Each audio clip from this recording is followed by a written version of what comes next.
No ar, Jornal da CUT. Notícias, Giro sindical, direitos, mundo do trabalho, política, economia. saúde.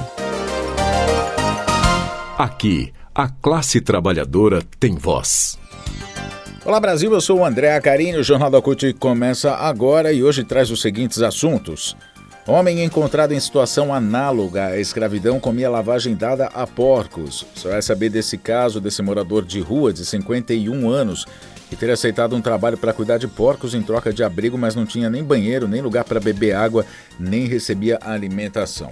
Você confere também revisão do FGTS. Quem contratar advogado antes da decisão do STF pode ter prejuízo. E ainda, a POSP lança nesta quarta-feira uma pesquisa sobre violência nas escolas em São Paulo. Confira a partir de agora no Jornal da CUT. Rádio CUT. Aqui a classe trabalhadora tem voz. O Jornal da CUT começa falando sobre mais um caso de trabalho análogo à escravidão. O resgate de trabalhadores nessa situação tem sido praticamente diário no país. Até hoje, segundo dados do Ministério do Trabalho e Emprego, somente nos 3 primeiros meses desse ano foram libertadas 918 vítimas, um aumento de 124% em relação aos primeiros 3 meses de 2022, o que representa um recorde para um primeiro trimestre em 15 anos. Os resgates que tiveram maior repercussão nacional foram os dos 207 terceirizados na colheita de uva para as vinícolas Salton, Garibaldi e Aurora, e das 5 pessoas na mesma situação na preparação do Festival de Música Lollapalooza, realizado no último fim de semana em São Paulo. Soma-se a essa tragédia social um morador de rua de 51 anos de idade encontrado pela Polícia Ambiental em Nova Iguaçu, no Rio de Janeiro, que trabalhava de segunda a segunda em uma criação de porcos em que era obrigado a viver num alojamento precário, sem banheiro e sem água potável e num espaço sem porta, nenhuma das paredes para formar um cômodo completo. Ele ainda era obrigado a comer lavagem dada aos porcos, já que não serviam nenhum tipo de comida, nenhum tipo de alimentação a esse morador de rua. Totalmente vulnerável, ele diz que aceitou trabalhar na criação irregular de suínos. O resgate foi feito pela Polícia Ambiental depois de receber uma denúncia. Isso aconteceu na segunda-feira, dia 27, antes de ontem. Além do ambiente insalubre para a moradia de uma pessoa, o local também foi condenado para a criação de porcos, já que era imundo, tinha comida em estado de putrefação, ou seja, coisa estragada, produzia maus tratos aos animais, fazia o abate de forma ilegal, com dispersão de vísceras na margem de um rio com contaminação do solo, entre outros fatores. Segundo a Polícia Civil, o dono do local foi preso em flagrante. Ele poderá responder por crimes ambientais como poluição do solo e dos recursos hídricos, atividade potencialmente poluidora e maus tratos aos animais. A investigação está em andamento. Uma equipe da Secretaria Municipal de Assistência Social fez o acolhimento desse morador de rua, dessa vítima, para que pudesse receber os primeiros cuidados básicos. A secretaria vai ainda tentar localizar a família dele. Os nomes, tanto da vítima como do proprietário, não foram divulgados.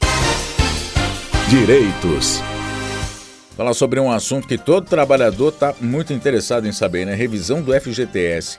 É o seguinte, quem contratar advogado antes da decisão do Supremo Tribunal Federal, que deve ocorrer agora em abril, para correção, né, do índice das contas do FGTS, quem contratar um advogado antes disso pode ter prejuízo.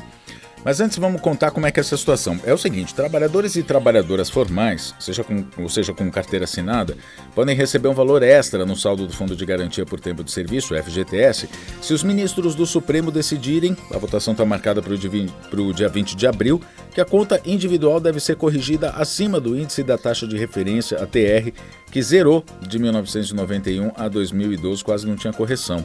No julgamento, os ministros vão decidir qual o índice, quem tem direito, se somente sindicatos poderão entrar com ação coletiva, se a decisão só vale para quem já entrou ou para quem vai entrar, e uma série de outros detalhes.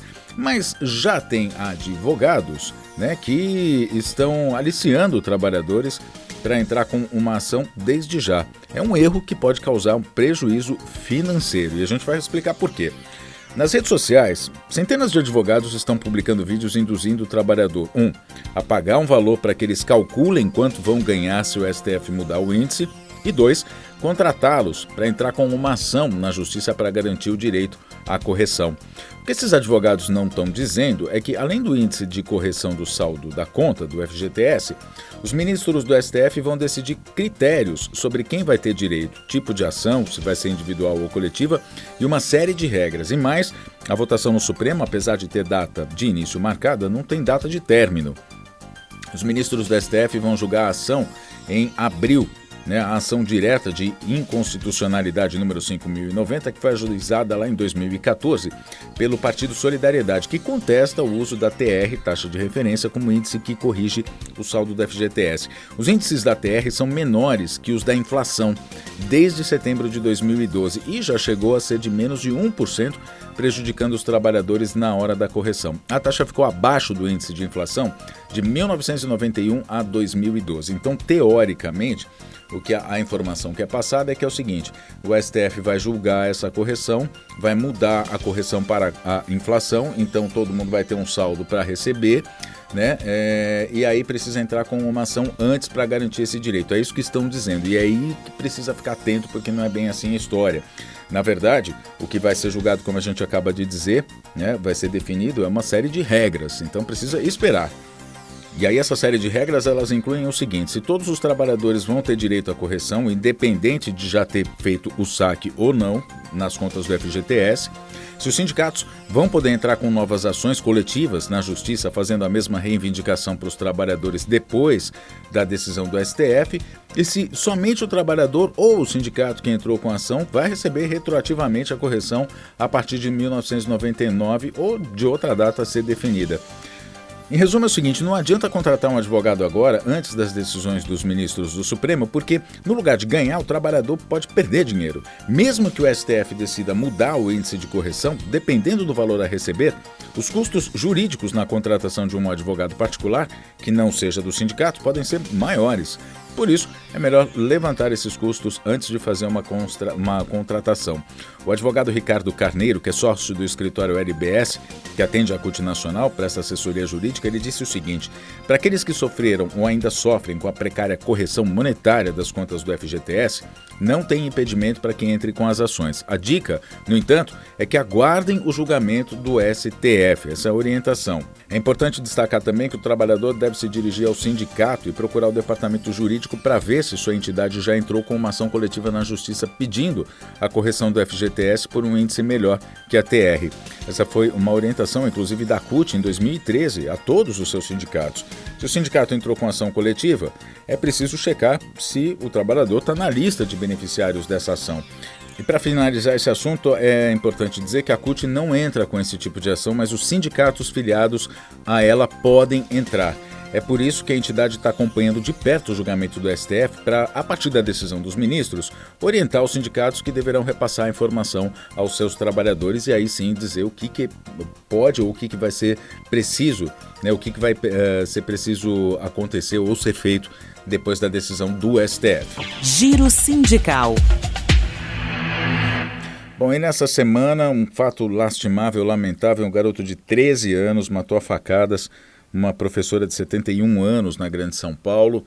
Caso que mostra, inclusive, o cuidado que se deve ter em relação ao que os filhos acabam acompanhando nas redes sociais. O garoto, nas suas redes sociais, ele fazia apologia ao nazismo, ao nazifascismo, enfim, ao extremismo, e já, inclusive, dava indícios, de que cometeria o crime.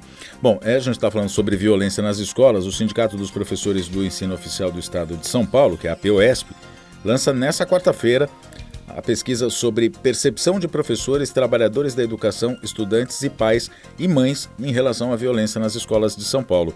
Essa atividade ocorre na sede central do sindicato, está marcado para as 10 horas da manhã, fica na Praça da República, no centro da cidade de São Paulo. Nesse mesmo dia, nessa quarta-feira, vai ter um ato às 2 da tarde de desagravo às vítimas de violência nas escolas. Esse ato vai ser em frente à sede da Secretaria da Educação do Estado de São Paulo, na Praça da República. A POESP tem diferentes atuações há muitos anos em relação ao tema, a exemplo da campanha Paz na Escola e livros Sim, Armas Não. De acordo com a POESP, existe a necessidade de medidas promovidas pelo governo paulista, precisa ser algo feito.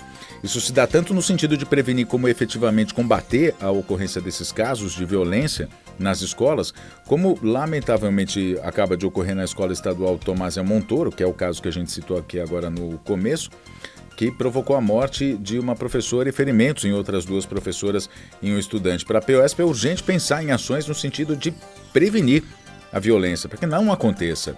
A diretoria executiva do sindicato, em nota, diz o seguinte: são necessárias iniciativas de conscientização sobre a violência e formas de prevenir essa violência. Também é fundamental que se tenha em cada unidade escolar psicólogos para dialogar com os estudantes e demais segmentos da comunidade escolar, além de um maior número de funcionários. Então, pesquisa lançada hoje a respeito de violência nas escolas pela POSP em São Paulo. O Jornal da CUT fica por aqui. Muito obrigado pela sua companhia. Nós nos falamos na próxima edição. Até lá!